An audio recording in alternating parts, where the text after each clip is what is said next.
Okay. Welcome to a live edition of Coffee, Eggs and Inspiration. And you're joining me today in my Google Home office. There's the big G, with the wonderful Nic Marks, who's a happiness expert and statistician. See, I managed the pronunciation, statistician. Also the CEO and founder of Friday Pulse, a TED speaker back in 2010. And actually connected to that, the author and designer of the Happy Planet Index, the next version of which comes out next Monday. We're filming this on the 19th of October, so watch out for that. Welcome, Nic. Great to have you with us. Hi, thanks, Craig. Thanks for asking me. My pleasure. So tell us a little bit more, perhaps just to introduce things. What is a happiness expert? Like, who are you? Someone who gets obsessed with thinking about quality of life is, I guess, what a happiness expert is. In that I started off, I'm a statistician by trade. You know, I do numbers, and I started off doing health statistics in my 20s, and I did quality of life, and then it morphed into talking about well-being, particularly through the 2000s. I worked in a think tank in London, advising or challenging the Blair and Cameron governments about how they measured well-being, and that's where the Happy Planet Index came out, which was in 2006, which is basically saying that my opinion is that we should create indicators about governments where they show that good lives don't have to cost the earth. So happy people, happy planet, and the next version comes out on Monday. And so that work led to my TED talk, and then after that I thought, well, I'll try a new challenge, and I thought I'd do stuff about work and about happiness at work. Which is the context for you joining us today, of course.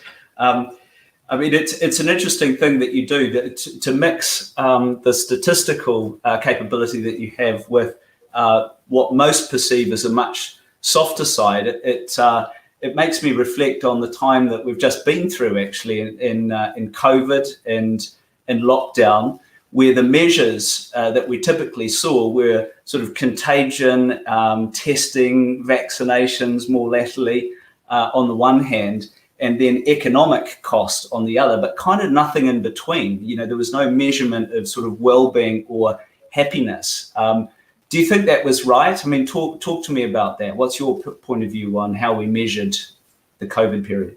I mean, obviously, I think it's a glaring error, and you know, we were all of our experience of life was absolutely fundamentally impacted. And how do you get that data? Well, of course, you can say, you know, number of deaths, if you want to talk about that. It's easy to count a death. You know, even that's a bit, you know, difficult sometimes, whether it's with COVID, from COVID.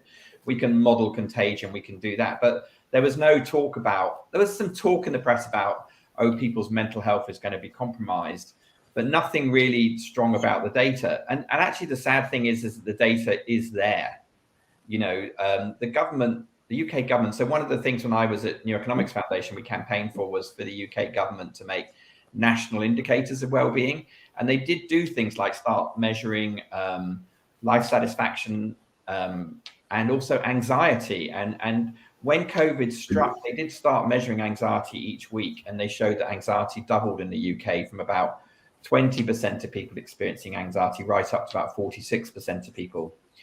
And anxiety is an interesting measure, but it's a very particular form of experience. And the happiness, if you ask people how happy you are, it's a much more general, broader scope about how their life's going. And in a way, it's a sort of good, bad signal.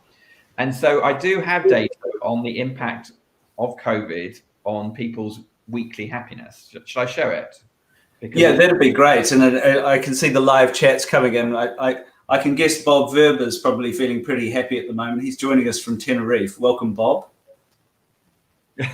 Great. Oh, Tenerife. That's not where the volcano is. No, that's not where the volcano is. Yeah, so I am looking to share my screen. You go on. Let's take a risk. Let's try and see if we can do screen share here. Share screen is easy with two monitors. Well, I haven't got two monitors. Okay, it's best on a good computer. So where do I share my screen? Window. It's going to be this one. And I want this graph. Can you see that? Yep, all good, coming through. Okay. So hopefully you're seeing a graph here which says feelings of data, UK workers' weekly happiness and COVID. And this is basically the beginning of last year. These are different types of workers, and actually it's Unskilled manual that had a dip there. Typically we do see a dip in January, February for people at lower income levels, particularly because of debt after Christmas. So that's probably what's going on there.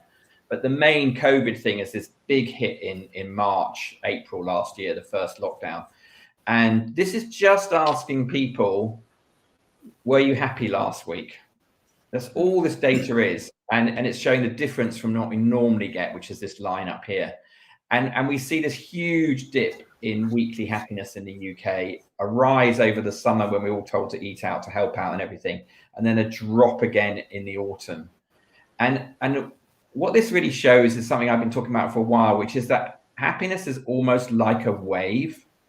Think of it as a wave function rather than a state you get to.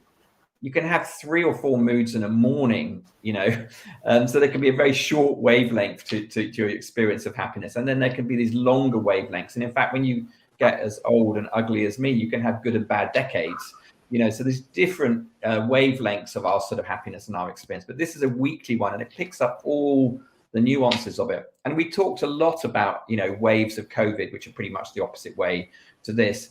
But we talked very little about actually how that was how people were experiencing it. And this dip here was driven very much by anxiety. People were feeling anxious, frightened at this stage. When we got the second dips, and I'll show you a third dip in a minute, more driven by boredom, frustration, a little bit by loneliness, but more by frustration and boredom, these second dips.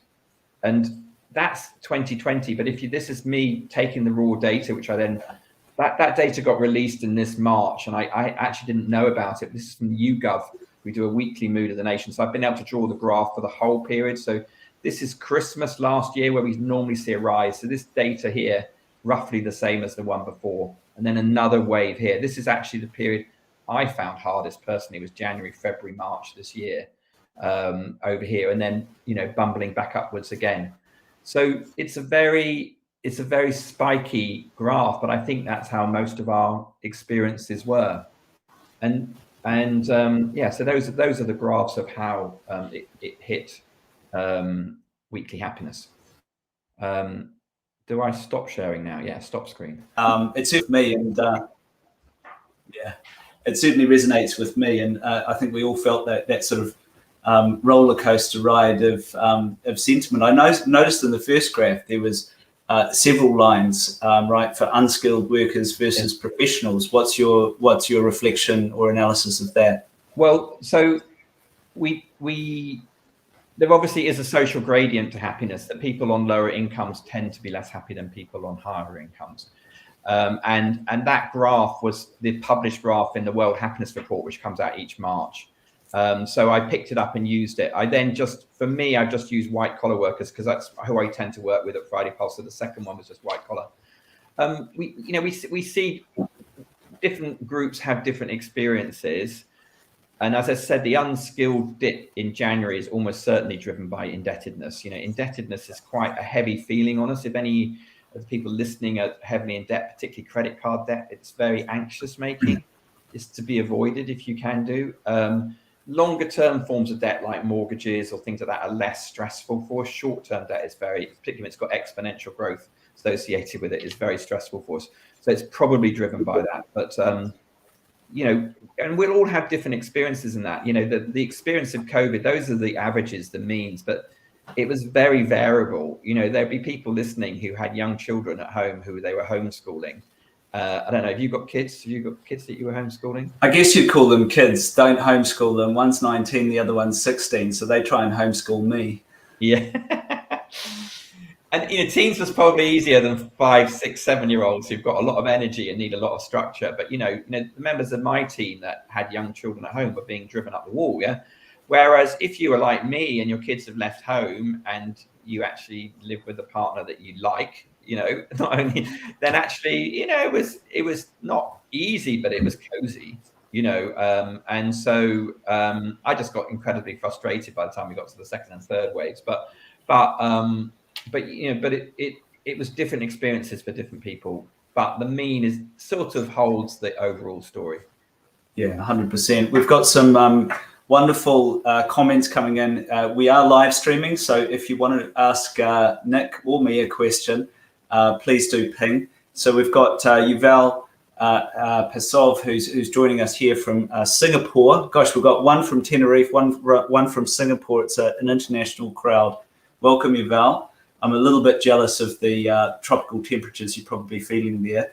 Alex Phillips asks, how does a regular year compare to the graph that you just showed? So the level of the drop is absolutely, this is an overused word, but unprecedented. So what we normally see is we see a slight dip in January, February. We see seasonal effects, basically. So the weather does affect our weekly happiness. If the sun comes out, of course, weekly happiness goes up a bit. So we see some bumbling along with that. So the actual, typically the least happy period of the year is the autumn, actually sort of now. And I think it's as you come out of summer, you come out of the summer holidays, Christmas is a long way away. And it's sort of that back to school feeling that you get in September, you know, that reminds us all of that. So that typically is slightly low, but these are small changes we see. Christmas, you get a spike up, get a small spike for Easter when you have holidays. So there are those effects, but you just don't get anything like, even if England won the World Cup, that would be a blip for a week. That's it. Boom. You know, so wow. COVID is literally unfortunate. Yeah. So it doesn't even help if it's coming home. Goodness me. You heard it here first. Yeah. Yeah, I mean, we measure well-being on a monthly basis at Google. We have a simple score, and it tends to peak with a slight lag around holiday time. So unsurprising, I suppose. Darren Butler's with us. He's asking if the data is available via ONS. I guess that's the Office of National Statistics, or does it not exist yet? No, so on that graph, it's called, the data that I was just using then is called the YouGov Mood of the Nation, and it actually is freely available if you just go YouGov, which are the polling agencies.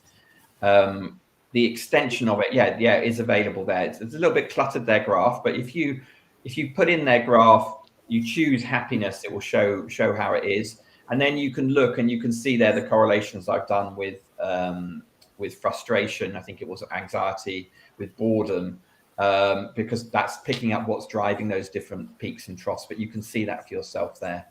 I do have our own client data too, which basically shows that our own clients, because they measure weekly happiness. That's what I'm interested in. They didn't have the second and third troughs. They had the first one. Caught everyone by surprise, but because they're talking about their happiness every week in their teams, that they actually managed to keep the outside world out, if you want to. It was slightly suppressed. All our clients are still 4 or 5% lower than they were in 2019, 2020, but the UK was probably 14, 15% lower. Right. Well, you and I are both in the UK. There's a lot of people watching who aren't in the UK. Darren's saying, amazing, thanks. I wonder if you could overlay this in marketing segments to up, down, weight activity. Well, that's interesting. Using it as a correlate for marketing information, I guess so. And I said we've got, I apologize if I'm not saying your name right, Ego Obi, joining us from Doha. The wonderful Doha. There's another warm climate. Hope things are good over there in Doha. But conscious that actually in the UK, we're in a microcosm, and so is everyone, I guess, in every country, and we're in different states of lockdown and vaccination and all of this sort of thing. So what's true in the UK is not necessarily true in Doha, and it's not necessarily true in Singapore or Tenerife either. Any reflections on Darren's question? I don't know if you can see it there. If you can overlay marketing segments, well, I think that the data is probably not granular enough for you, Darren. But it's a sample. It's a rolling sample. I think of 2,000 people. I think they do about 500 a week, and they roll it round. And they do have some, basic segmentation. But you'd have to approach YouGov about whether you could buy that data at a more granular level. I look at it just at the very high level, but I am quite convinced. I mean, I made this decision with my own company about 3 years ago, that weekly happiness is the right measure. because you can ask people daily, as I said, or you can ask them every morning 3 times, but it gets boring and you can't answer that many times and it interrupts you. Whereas a week is sort of our sprint of experience. We work for a week, we think of the weekends. It's the way that we cut up the days really in Western Europe, well, the world really. So I think weekly is the best measure, and you get the right up and downness. And I think normally when you see measured happiness, so you see the World Happiness Report, it's an annual measure. It's not very interesting. I mean, it shows you Scandinavia winning all the time, and it's not very exciting, but the weekly one really starts to capture it. And when you think in your teams and your own experience, we have good and bad weeks. And I think the measurement should respect the fact that we all go up and down with our experience of happiness. That's the reality. So if we can get a measure that picks it up, it actually allows you to intervene, because, we're never happy all the time. I mean, I'm a very positive man, but I have my down periods. Everybody does. And in a way, what I think is when you're in a down period, it's like, what do you need to do to climb back up again? And that shape of that curve is really resilience. Resilience is our ability to respond to a setback. And to me, that's the purpose of thinking about happiness, is when we get ourselves in a mess, how do we get out of it? And how do we get out of it as quickly as possible? We've got some fantastic questions coming in here. I don't know if you can hear this, but my printer's just started. My wife's in the house. She's printing something. This is the wonderful thing about YouTube live stream. So sorry if you hear some background noise. Bob's asking, does it align with the UN Happiness Index for children and adults, where I think the Danes and the Dutch score consistently high? Well, you mentioned the Nordics are always in the lead, and that's Denmark, of course. Any correlation with the UN Happiness Index that you see? So I get a little confused about all the indexes out there, because the OECD have a slightly different one and other people do. What they tend to have in those indexes is what we call balanced scorecards, where they're basically looking at lots of domains and they bring them together in one number. So certainly the index for children will have all sorts of indicators in them. The World Happiness Report just uses one question, which is my preference, because you've got a clear outcome measure. As a statistician, I like an outcome measure, because then I can look at the drivers to them. I can look at what drives that change. So it depends what type of score it is. But yeah, we tend to see Finland, Denmark, Switzerland do well high up. And let's just explain that 1 minute, okay?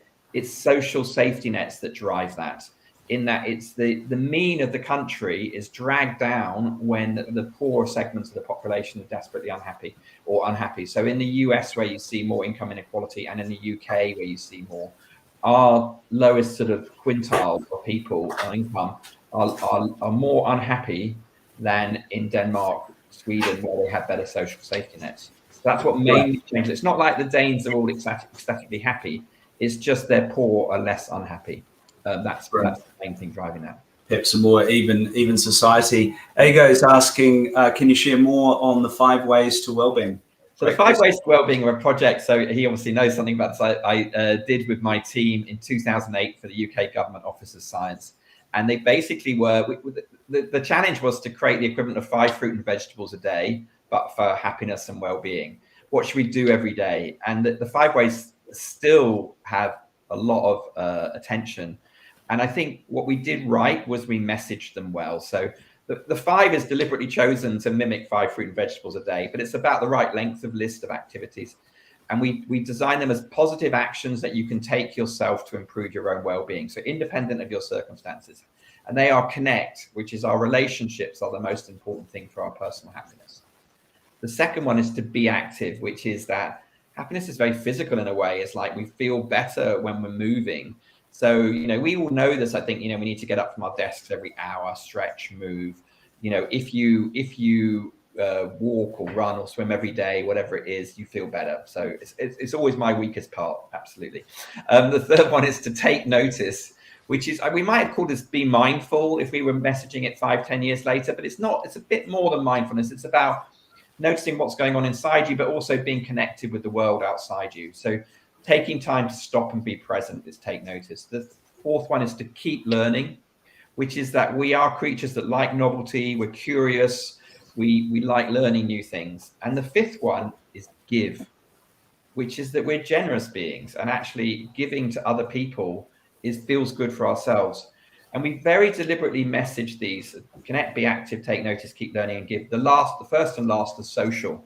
People often think about happiness as being very individualistic. It's like, what do I need to be happy? Actually, it's our social environment that brings us the most joy. It's an interpersonal. Daniel Kahneman, the Nobel Prize winner, once called happiness almost a social emotion. And it's very much between us. You can have private forms of happiness. They tend to be lower energy ones like contentment, serenity, tranquility. The more exuberant ones of joy, enthusiasm, laughter, enjoyment, they tend to be more social. So there's different forms of happiness in there. I love those five habits. They're great.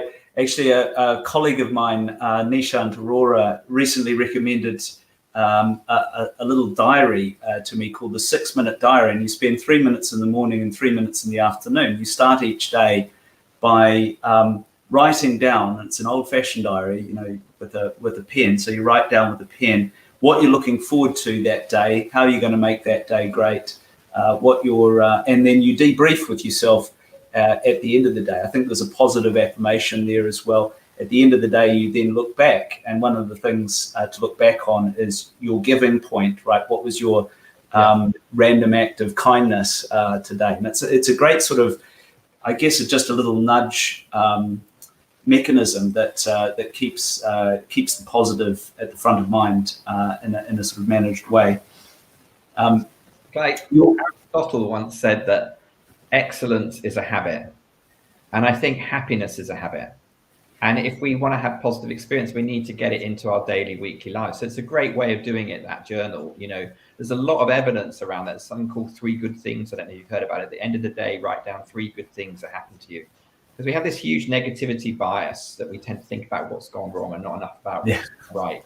We do that in our teams, in our personal lives, everything. And we need, you know, focusing more on what's going right is very good for our happiness and well-being. And that even takes to the extreme that really watching the news is pretty bad for our happiness, you know, because it's all bad news always. I don't know about you, but I just stopped watching the news after a while. It'll take me a while to get back to it.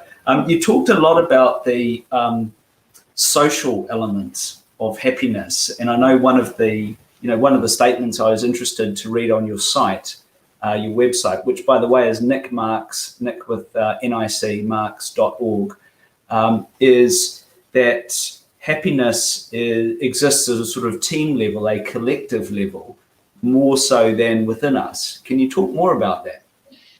Okay, so it's kind of experience within us in the sense that, you know, obviously we are the organism that experiences the positive mood, but we're very shaped by our environments. You know, we're shaped by our family of origin, we're shaped by our friends and family, the communities we live in, and we're very much shaped by our working environment.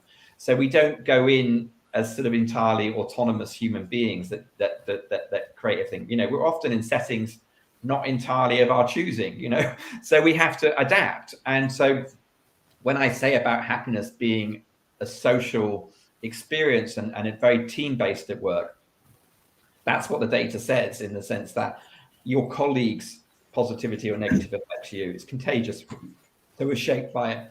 So particularly for interventions, I'm very interested in interventions at a team level because it's kind of the glue, the thing that brings us together. And so if you know, as robust as you are, if you go into a dysfunctional team, you're going to get caught up in the dysfunction. You know, it's going to bring out the bad part of you as well as everything else, you know. So sorting things out at the team level is very much where it is. And when statistically I measure it, you know, because we obviously work with clients and we measure every week. We're called Friday Pulse because on Friday we ask people, how was your week, basically. And we feed that data back. We have to kind of respect the anonymity factor, which is that people should be free to say that they're really miserable and not to know that it's Craig that said that. So we only ever collect scores together at a team level. We don't feed back. We feed back to the individual their score, but no one else, not even their line manager or HR or whatever. So basically the team scores are where people can act. And it's extraordinary. You know, we saw that setback with COVID, you know, but if you look across your teams in an organization, you will see some teams having a setback every week if you've got lots of teams. Something's going on somewhere. And it gives them an opportunity to reflect on what's not gone well when they've dipped, because they get the score. But it also gives the up the hierarchy, if you have a hierarchy at Google or HR or whoever it is who's looking after the division head, to get on the phone and say, sorry, there's something up, can I help? Because you can see the data. So in that way, it works like an early warning system. But the data sort of emerges at the collective level, and that's what becomes interesting about it. That's a good tip. I might think about doing that for my team. How do you measure it if you're doing the Friday pulse? Is it just a sort of numerical score, or is it it's something more? It's a 5-point scale. Trying to get my hand in front of the camera. It's like really weird when you try and do that. From very unhappy to very happy. We do some other little things in the weekly wash up. A bit like your diary, we say to people, what was a success for you? What's gone well? We ask people if they want to thank other people, because, as I said, it's very social. So we really encourage us to sort of notice what's gone well. It's an appreciative inquiry, if you know that sort of thread of work, where you notice what's going well and you build on it. We do have a space for frustrations. People can share frustrations because they can block you.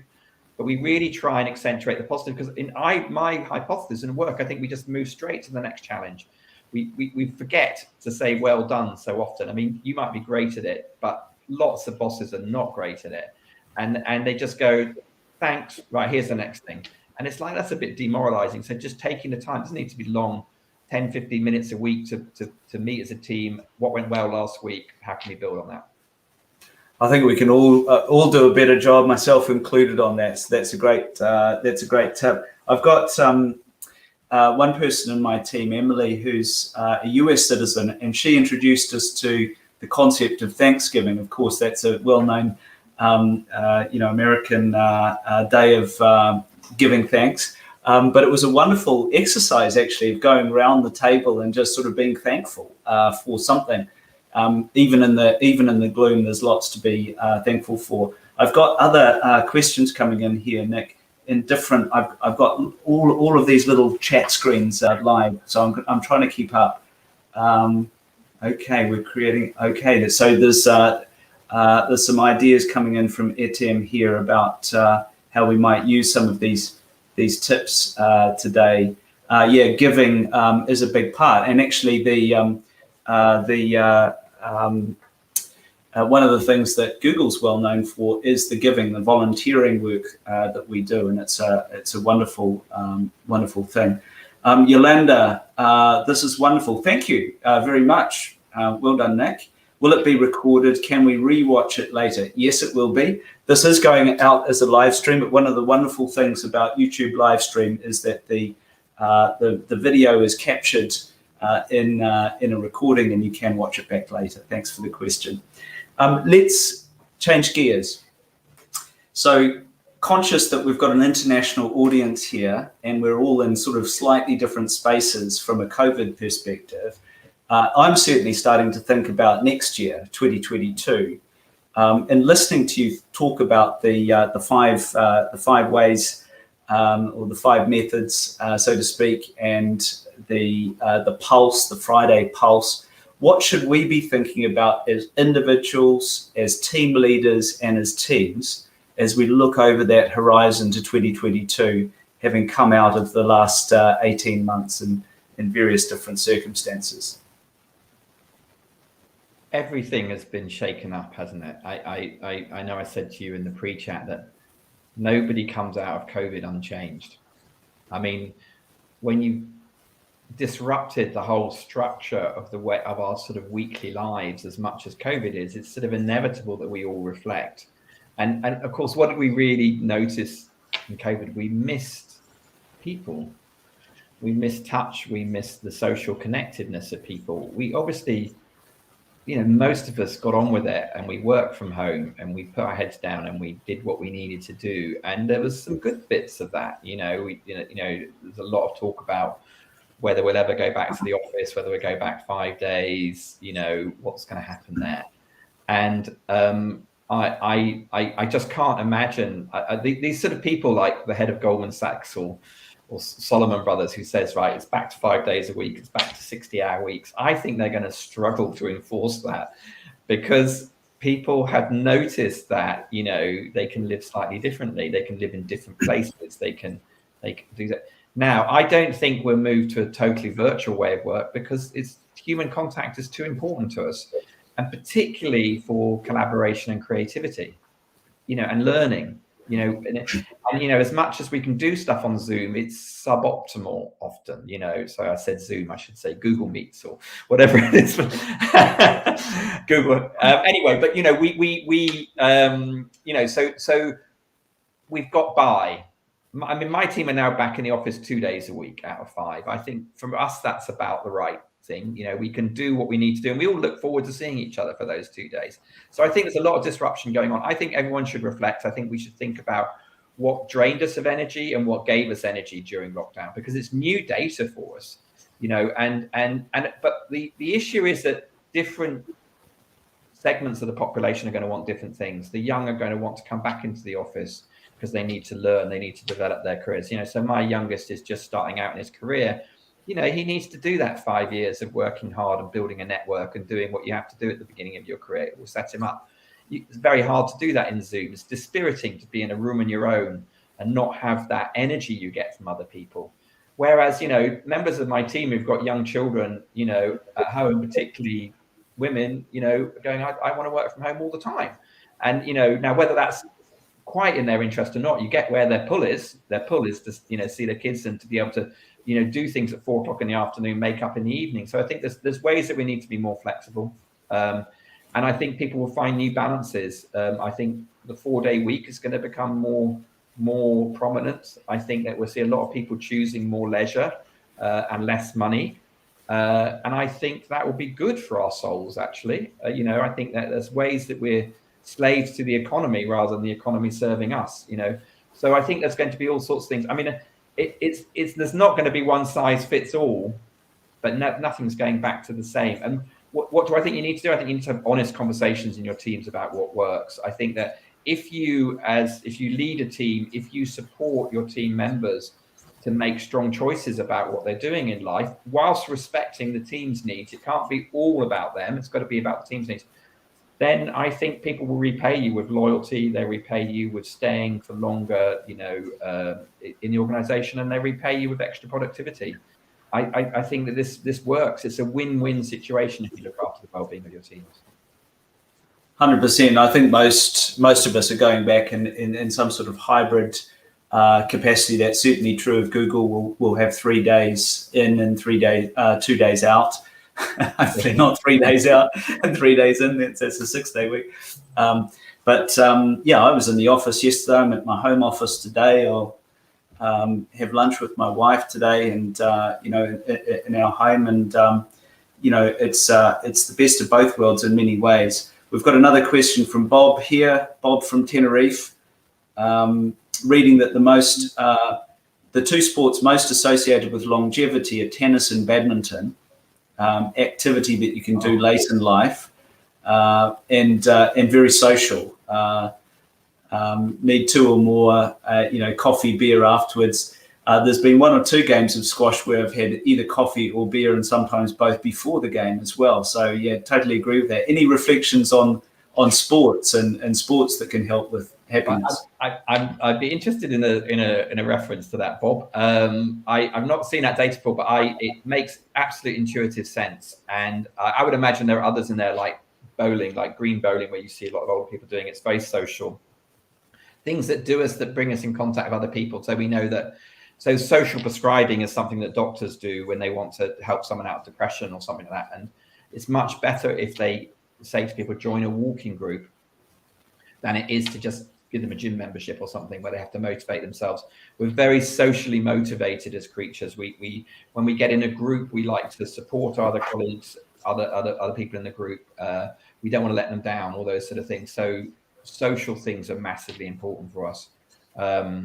And physical activity is, so, it for happiness, purely for happiness, it's a lower level than for optimal health. It's about moving your body. So walking, it can be really good for it and whatever like that. It's good to raise your heartbeat, absolutely. But for the actual happiness part, it's more about the movement. More about the movement. Yeah, I suppose it's sort of like a Maslow's hierarchy of needs. It's some sort of base level stuff, and you can get more expert. I want to go back to something that you mentioned before. You mentioned very briefly a 4-day week, and I know this is actually something that a lot of people and companies are talking about at the moment. I think it was Unilever that is trialing a 4-day week at the moment. I think in New Zealand, my home country, and I've read a lot of press recently about this, and this is the 4-day week that doesn't necessarily come with a pay cut. It's just working fewer days. Any thoughts on that, Nic? Well, it's what I've done with my company, so I'm very pro it, and I did it last August, September. I think it was a response to COVID, and we were all feeling work-life balance is very hard from home because I was working in my bedroom actually in the first lockdown. I've moved house since. In fact, I've only just moved into this office, right? It hasn't got any funky background like yours. But we were burnt out because it's difficult to sort of know your boundaries. And I started to read a book by, I think it's called Alex Young. It's called Shorter. And I thought it made a lot of sense. And I took the risk to do it. And, I'm only a team of 10, 12 now. What I found is that the productivity of the team did not reduce. Learning increased, but did not reduce. Possibly an exception is the tech team, the dev team. I think maybe some productivity's gone down there. But with recruitment, people love it in the job advert, 4-day week. I mean, you get better quality people at a lower price for that sense. So in a sense, I think it will play out that there will be some trade-off there about the quality of candidate you get. I think it will be really rewarded. My team love it. One of them called it, we did a annual review. In fact, I'm writing a blog article, probably come out about a month on it. And she called it the gift that keeps giving, because every week you get the experience of the 4-day week. And different team members have done different things. So ones with young children clearly have spent more time with their children. That's really important to them. I mean, actually, when I had kids 30 years ago, 25 years ago, I actually worked a short week then. I could afford to, and I did. And it makes a huge different relationship with my kids, I think, over the decades. So that's important. But some volunteered. One's volunteered at the food bank all during COVID. One of the tech team, he started getting involved in open source projects. So people do different things with that day, and I think it's very healthy for them. So and they love it, and I don't think it costs me anything. I don't think. Don't think. What out of interest, which is the third day of the weekend? Do you do it on a Friday or a Monday? So we have Tuesday, Wednesday, Thursday as core days, and people take Monday or Friday off. Again, I'm not quite convinced that's the right balance, because it sometimes makes us feel like a 3-day week company, because half people aren't here on a Monday, half on a Friday. But there again, when I talk to the team, they really like their quiet day because it allows them to catch up on everything that they haven't done on a Friday, or start the week off really well on a Monday, so they get going. So they don't want to change it. I did start proposing maybe we should all take Wednesday off, but we've decided to stay where we are at the moment. It's a negotiation. I think it's a bit of a dance. That's the way we've done it. I'm 90% sure that's right, but it's good experiment. Well, I mean, you only learn by doing it. I'm feeling very drawn to this, Nic. I might apply to come and work with you myself. The book that you were talking about, by the way, is Shorter: Redesign Your Work and Reclaim Your Time, and the author is Alex Soo-Young Kim Pang. Apologies if I didn't pronounce that right, but it looks like a good read. Bob's off. Bob from Tenerife surfs up, so he has to go. And on that note, we'll take a cue from Bob and wrap it up. Any final thoughts to share with us, Nic, as we look forward to the next phase of our lives? So I think taking a leaf out of your journaling thing about the habit of setting yourself a goal for the day and reflecting on it. To me, this is the trick about how you improve your experiences, by reflecting and by constantly going back to it. And in a way, that's what Friday Pulse does by creating measurement around it. It sort of forces people to reflect on what's going on. It is extraordinary. Like one of my teams, I knew one of my teams wasn't having a great time. Something was going wrong, and you start thinking, oh, this person's not very happy today or whatever. But then when you see their team score goes from a 75 to a 45 in a week, it makes you attend to it. And so I think numbers are the language of business. And so that's why I create numbers around something as sort of that seems as intangible as happiness, because it's really important. It's a really important thing. You know, we know that happier teams are 28% more productive. We know they have lower staff turnover. We know that they're more creative, more collaborative. So this is your business. And I think that what most businesses, they don't have good people metrics. You know, maybe your monthly one is good enough actually, but most people don't have good people metrics, and they tend to be what we call lagging indicators. They're always looking back to what's happened, and work moves very, very quickly. So if you have a bad week, you start thinking about getting a new job straight away. You may not follow through on that, but the thought goes in your head, I'm going to move jobs now. So I that's what I think I do. And just to say to anybody, we do have we're launching a free team version later this year. But if anybody wants to try the free team version, it's up for 10 people, and I'd be very happy to give you a license to that. And if it's over 10 people, you're in our paid for space, but it's really cheap and really good value. One other thing, you can do a happiness at work test. So if you go to friday1.com, you can do a 5-minute test yourself about your own happiness. And it uses a slightly different 5 ways because we're talking about work rather than your personal things. You can do that. And the other thing to say is Happy Planet Index is coming out next Monday, and that will have a free test with it, which is where you can see whether you've got a good life that doesn't cost the earth, and it gives you feedback on that. Well, there's some great tips, Nic, there. Thanks so much for joining us. I really enjoyed talking to you, and I'm feeling a lot happier as a result and optimistic about the future. Appreciate your time this morning, Nic Marks. Thank you very much. Thank you very much, Deets. Cheers.